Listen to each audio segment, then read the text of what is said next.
कानवा के बाली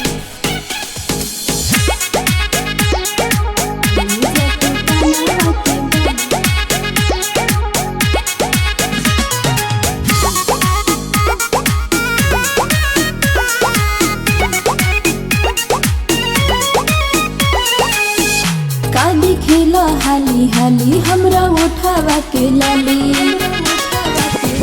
का दिखेला हाली हाली हमरा उठावा के लाली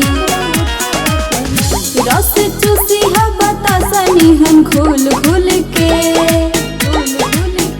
रस चूसी हा बतासा निहन खोल खोल के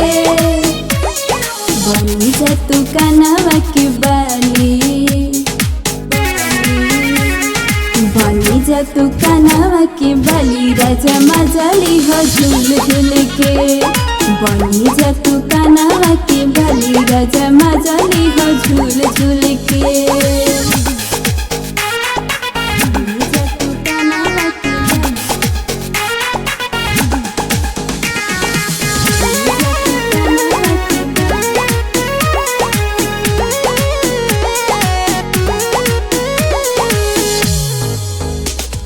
सटल रह राजा टूटी कोलिए के भाव में काहे बतियावेला तू हमारा सिताओ में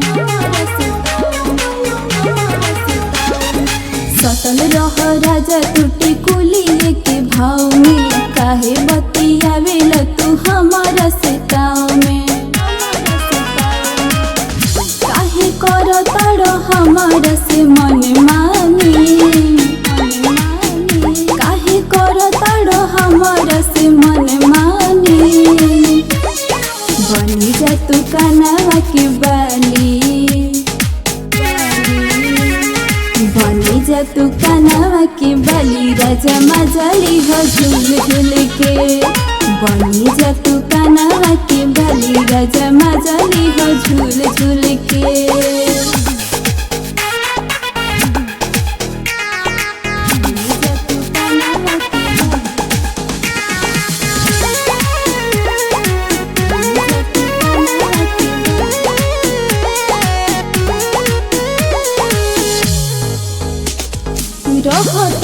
हमसे बनाई के दूरी बुझल कर राजा तनी हमरो मजबूरी रहतार हमसे बनाई के दूरी बुझल कर राजा तनी हमरो मजबूरी जानी करी हतु बात हमसे भूल भूल के जानी करी हतु बात हमसे भूल भूल के बनी जा तू कानवा के बाली बनी जा तू कानवा के बाली राजा मजाली हो झूल झूल के बनी जा तू कानवा के बाली राजा मजाली हो झूल झूल के आइए राजा जी मजा ले ली झूल झूल के।